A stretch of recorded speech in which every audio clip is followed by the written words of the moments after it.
사랑하는 예수 찬양 공동체 여러분 안녕하십니까? 2022년도가 되었습니다. 세월은 너무나 빠르게 흘러가는 것 같습니다. 2021년 새해입니다 라고 말한 지가 어제 같은데 벌써 2022년도 새해가 되었습니다. 오늘 여러분들과 함께 나눌 말씀은 신명기 32장 9절에서 14절까지 있는 말씀입니다. 2022년도 우리를 인도하실 하나님의 역사를 기대하면서 오늘 주신 말씀 함께 나누게 되기를 원합니다.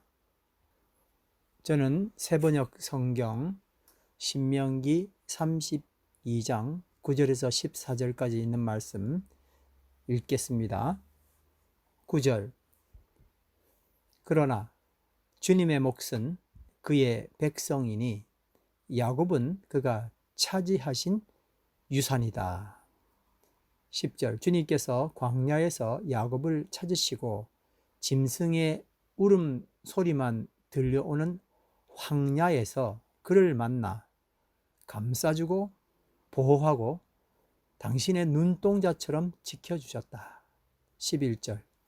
마치 독수리가 그 보금자리를 뒤흔들고 새끼들 위에서 퍼덕이며 날개를 펴서 새끼들을 받아 그 날개 위에 업어 나르듯이 12절.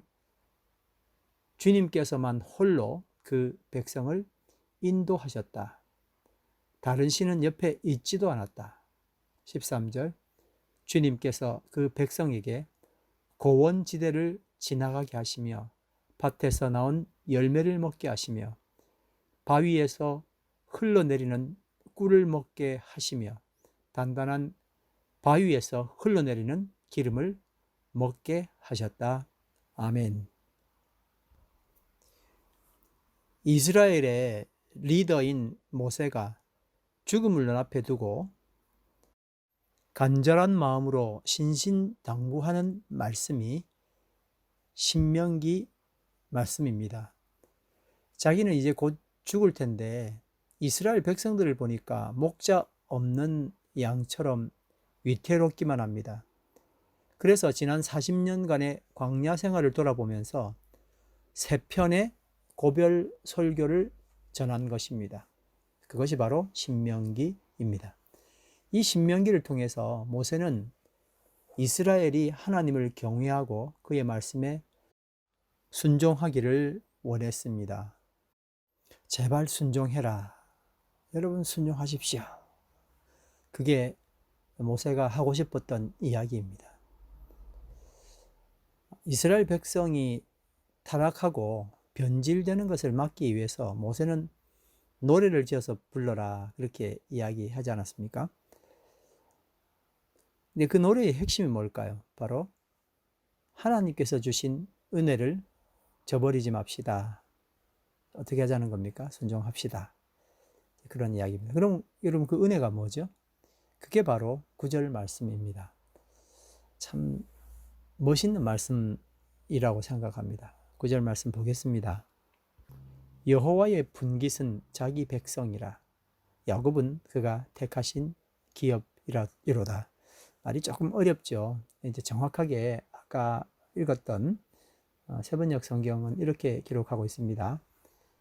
그러나 주님의 몫은 그의 백성이니 야곱은 그가 차지하신 유산이다. 참 너무 멋진 말씀 아닙니까, 여러분? 이 말씀의 의미는 이스라엘은 하나님께서 택하신 백성이다. 너무 잘 아는 것이고, 그 다음에 뭐라고요? 하나님의 소유. 참 대단한 말씀인 것 같습니다. 여러분, 우리가 세상을 살면서 성공하기도 하고, 그래서 또 좋은 옷도 입기도 하고, 좋은 장소에서 살기도 하고, 그렇게 하는 그런 것들이 내 이름 앞에 이렇게 달리겠죠. 뭐뭐 하는 사람, 어떤 것을 가진 사람. 그런데 이것으로 내 자신의 가치는 결정되는 것이 아닙니다. 우리의 진정한 가치는 나는 택함받은 하나님의 자녀, 이거 외에 어떤 더 대단한 가치가 있겠습니까? 내 이름 앞에 하나님의 자녀 아무개. 지금 세상뿐만 아니라 앞으로 올 세상에서 영원하신 하나님과 함께 살 수 있다는 것, 이건 엄청난 축복입니다. 나는 하나님의 자녀입니다. 나는 하나님의 사랑받는 자녀입니다. 그래서 우리의 인생은 위대하고 우리의 인생은 고귀한 것입니다. 그런데 하나님께서는 우리를 선택하셨을 뿐만 아니라 우리를 인도하신다는 겁니다. 첫 번째는 보호하심으로 우리를 인도하십니다. 10절 말씀에 보면 주님께서는 광야에서 야곱을 찾으셨고 짐승의 울음소리만 들려오는 황야에서 그를 만나 감싸주고 보호하고 당신의 눈동자처럼 지켜주셨다. 아멘. 이스라엘 백성을 40년 동안 짐승의 울음만 들려오는 황량한 광야에서 찾아주시고 감싸주시고 보호해주시고 눈동자처럼 지켜주셨다는 것은 이스라엘 백성뿐만 아니라 바로 나와도 연관되는 귀한 말씀이라고 생각합니다. 하나님께서 우리를 인도하신 또 다른 방식이 있습니다. 첫 번째는 보호하시는 거였고, 그리고 두 번째는 훈련입니다. 아주 적절한, 아주 우리에게 맞는 훈련을 시키시는 것이죠.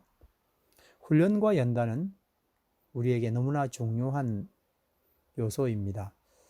11절, 12절 말씀을 그런 의미에서 한번 보시겠습니다. 마치 독수리가 그 보금자리를 뒤흔들고 새끼들 위해서 퍼덕이며 날개를 펴서 새끼들을 받아 그 날개 위에 엎어 나르듯이 주님께서만 홀로 그 백성을 인도하셨다. 다른 신은 옆에 있지도 않았다. 아멘. 훈련, 연단이 필요한 것은 부모라면 다 이해하는 부분이지요. 아주 어린 아기야 과잉 보호를 해야 되겠죠. 그렇지만 성장이라는 것을 생각한다면 과잉 보호는 결코 은혜가 아닙니다. 눈동자와 같이 귀하게 여기시고 보호하지만 계속 병아리 같은 인생으로 사는 것이 아니라 독수리가 돼야 되는 거잖아요. 그래서 이제 고통스러운 순간을 만들고 훈련하고 그래서 연단을 시켜주시는 것입니다. 그게 바로 오늘 좀 전에 우리가 읽었던 말씀, 하나님을 독수리 어미의 비유를 한 것입니다.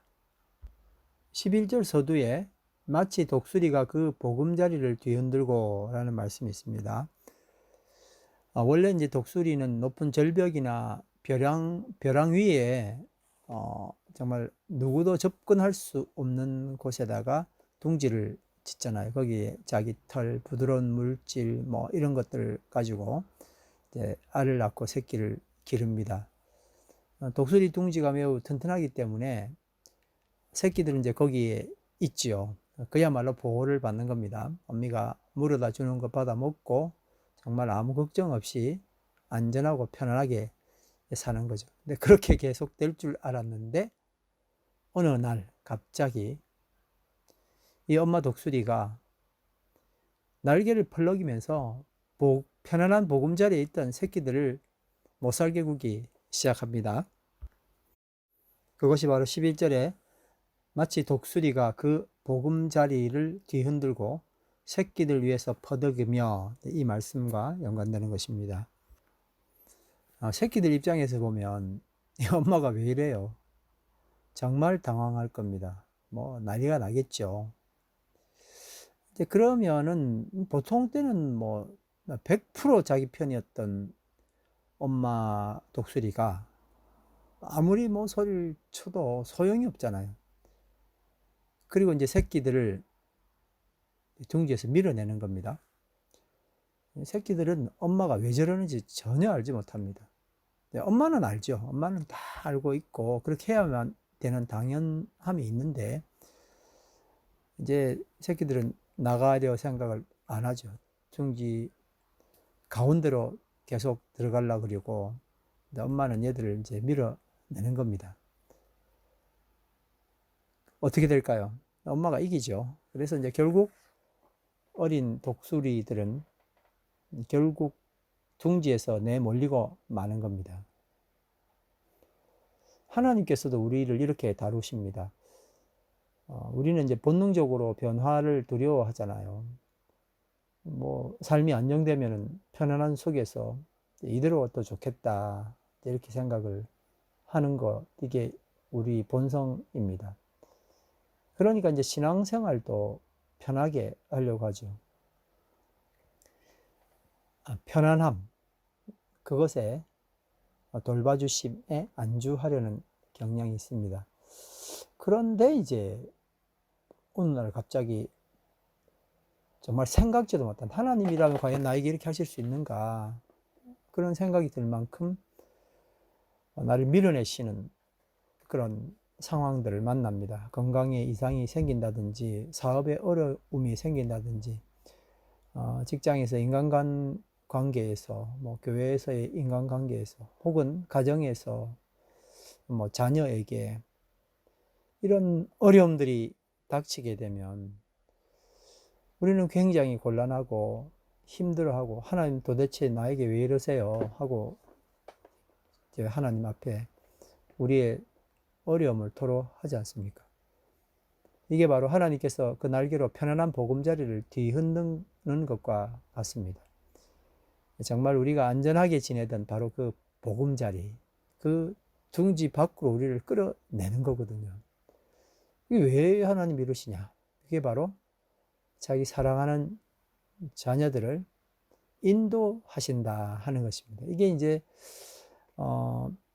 인도가 아니라 쫓겨났다면은 이런 단어를 붙일 수가 없겠죠. 그래서 우리는 이런 거를 혼자 어디를 가는 게 아니라 인도하신다라고 분명하게 이야기할 수 있는 겁니다. 하나님 날 버렸어 라고 하지 않고 뭐라 그런다고요? 인도하신다, 이렇게 이야기를 하는 겁니다. 내가 원하는 대로 뭐 일들 다 잘 되면 얼마나 좋겠습니까? 내가 계획한 대로 일은 계속 잘 돌아가는 거예요. 그건 진짜 어떻게 보면 잘 된 게 아니라 큰일 날 일입니다. 잘 풀린다, 그러면은 뭐 하나님 더 잘 섬기고 좋잖아요. 그건 인간이라는 존재가 그렇기 때문에 절대 하나님을 더 잘 섬기고, 내 뜻대로 해주시면 하나님 더 잘 믿고 이렇게 할 것 같지만 정말 그렇게 하지 못하는 게 사람의 모습입니다. 하나님은 하나님이시고 우리의 아버지이시기 때문에 정말 그냥 놔두실 리가 없습니다. 놔둔다는 것 자체가 이미 문제입니다. 하나님은 하나님이시기에, 그리고 우리의 아버지이시기에 나에게 반드시 당신의 인도하심으로 어떤 일들을 해 나가신다는 것입니다. 자, 이제 둥지에서 밀려 나오는 것으로 끝나는 게 아니잖아요. 어미 독수리의 목적은 이 새끼 독수리가 이제 하늘을 나는 거거든요. 그야말로 어린 병아리 같은 독수리가 아니라 이제 하늘을 날아다니는 독수리로 만들게 하기 위해서 엄마는 정말 아이를 날개 위에 얹고 가다가 하늘로 올라가죠. 그러다가 이제 뭐 새끼들이야 뭐 세상에 처음으로 당하는 그런 이제 고통이고 겁나는 그런 일들인데, 예, 엄마가 갑자기 사정없이 하늘 밑으로 던져버리는 거죠. 아마 처음으로 느끼는 죽음의 공포일 겁니다. 소리 지르고 그렇게 하겠죠. 우리의 모습을 봅니다. 근데 그게 엄마 독수리가 계획했던 바입니다. 나를 위해서. 이제 엄마는 공중에서 뭐 날아가는 게 아니라 떨어지는 거잖아요. 완전히 떨어지는 그런 새끼 모습을 한참 지켜보다가 이제 독수리 새끼들은 이제 죽을 일만 남았습니다. 조금 있으면 땅에 부딪힐 것 같은 그런 정말 순간이 돌아온 겁니다.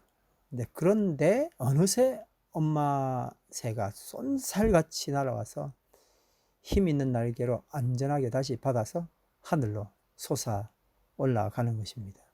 그 말씀이 11절 후반에 나오는 날개를 펴서 새끼들을 받아 그 날개 위에 업어 나르듯이 라고 표현된 구절을 해석한 것입니다.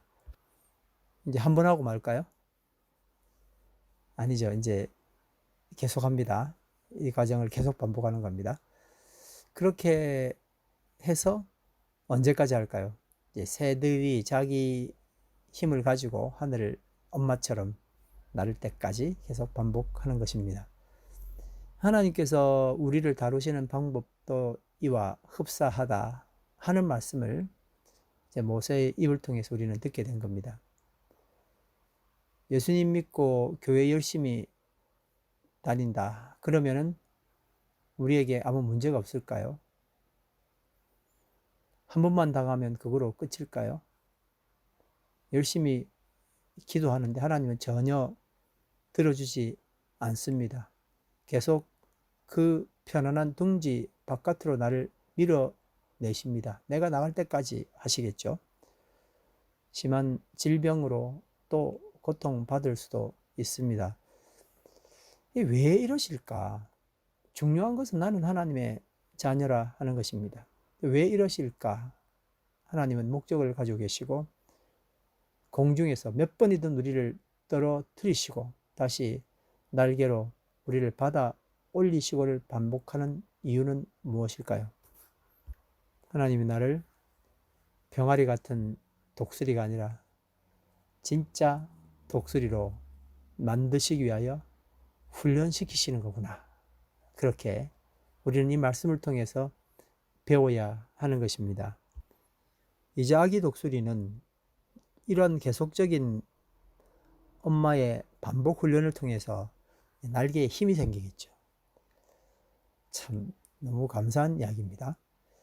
하나님께서 나에게 이런 일들을 계속 반복하심으로 인해서 이제 내 믿음도 성장하고 하나님께서 원하시는 그 장성한 믿음의 분량에 이르기까지 이런 반복적인 훈련을 통해서 자라게 되는 것입니다. 믿음도 훈련입니다. 아무렇게나 그냥 살고 믿음의 훈련 없이 그냥 살면 그냥 병아리 신세 면치 못합니다. 그런데 우리에게는 가능성, 하나님의 자녀이기 때문에 주신 가능성이 있잖아요. 엄청난 가능성이 있는데 그건 전혀 사용하지 않고 그냥 있는 거예요. 그 믿음을 결코 사용하지 않고 나는 이대로가 좋습니다. 그냥 내버려 두십시오. 뭐 그렇게 하고 싶겠지만 아버지면 절대 그렇게 하지 않습니다. 나를 강하게 밀어내시고 단련시키시고 그렇게 하십니다. 이게 바로 인도하심이고 그게 정확하게 이야기하면 축복인 것입니다. 이렇게 하나님께서 나를 훈련하심을 통해서 이제 우리는 겉모양만 독수리가 아니라 진짜 독수리가 된 것입니다. 매일 병아리처럼 편안하게 주는 모이 받아 먹고 안주하는 그런 믿음이 아니라 독수리가 되어서 단련된 날개를 가지고 믿음의 날개죠. 높이 날아가는, 정말 하나님이 기대하는 그런 사람이 되기를 원하시는 겁니다. 자, 이제 우리에게 폭풍이 다가옵니다. 폭풍이 다가오는 걸 이제 알면, 옛날에는 도망갔을 건데 이제는 그렇게 하지 않습니다. 폭풍이 몰려오는 방향으로 날개 각도를 조정해서 오히려 폭풍을, 그 힘을 이용해서 이전에 날아보지 못했던 더 높은 곳으로 날아오를 수 있는 정말 놀라운 영광을 우리는 맛보게 되는 것입니다. 정말 놀라운 말씀 너무너무 감사하지 않습니까? 여러분, 2022년도 새해가 밝았습니다. 우리는 모두 다 연초에 하나님 우리를 인도하여 주시옵소서, 그렇게 다 기도를 드렸죠. 우리는 비록 그 기도를 하나님 나를 지켜주십시오, 보호해 주십시오 라는 기도로 드리실 수 있었을 겁니다. 그런데 하나님께서는 이 기도를 들으시고, 그래 내가 너를 인도할 거야 하면서 우리에게 훈련을 하실 것입니다. 한 번만 하고 끝나시는 것이 아니라 우리가 할 수 있을 만큼, 날개에 충분한 힘을 얻을 수 있을 만큼, 정말 태풍이 몰아쳤을 때 그 태풍을 뚫고 올라가는 참 독수리가 되게 해 주실 줄 믿게 되길 간절히 바랍니다. 하나님이 원하시는 것은 우리의 성장입니다. 모든 부모의 바람처럼, 모든 자녀를 가진 부모가 바라는 것처럼 하나님께서도 자기 자녀의 성장을 바라십니다. 엄청난 가능성을 가지고 있는 우리들이 그 가능성에 도전해서 최고의 믿음을 선물 받고 그 믿음을 활용하는 멋진 2022년 되기를 간절히 바라면서 말씀을 마칩니다. 기도드리겠습니다. 하나님, 2022년도 새해 저에게 귀한 말씀 주신 것을 감사합니다. 우리는 연약한 인간입니다. 그래서 주님의 귀한 보호의 주심이 필요합니다. 그런 은혜의 한 해가 되기를 간절히 바랍니다. 그러나 또 하나님께서 나에게 주시는 훈련을 능히 견디며 믿음의 날개를 키워서, 믿음의 날개에 힘을 키워서 더 높이 힘차게 날아가는 더 아름다운, 더 멋진 2022년 한 해가 되기를 원합니다. 그렇게 살아왔던 나의 신앙생활이 아니라 안주해왔던 신앙생활에서 이제 날개 펴고 더 멋지게 더 높은 곳으로 오를 수 있는 은혜가 있도록 인도해 주시옵소서. 주님께서 그 백성에게 고원지대를 차지하게 하시며 밭에서 나온 열매를 먹게 하시며 바위에서 흘러내리는 꿀을 먹게 하시며 단단한 바위에서 흘러내리는 기름을 먹게 하셨도다. 소젖과 양젖과 어린 양의 기름과 파산의 숫 양의 염소 고기와 잘 익은 밀과 붉은 빛깔 포도주를 마시게 하셨다. 하나님, 이 은혜가 예수찬양 공동체, 주의 사랑하는 자녀들 위해 넘치기를 간절히 기원합니다. 주님, 이 시간 우리의 기도를 들으시고 응답하시고 역사하여 주시옵소서. 찬양과 감사를 드리며 예수님 이름으로 기도드립니다. 아멘.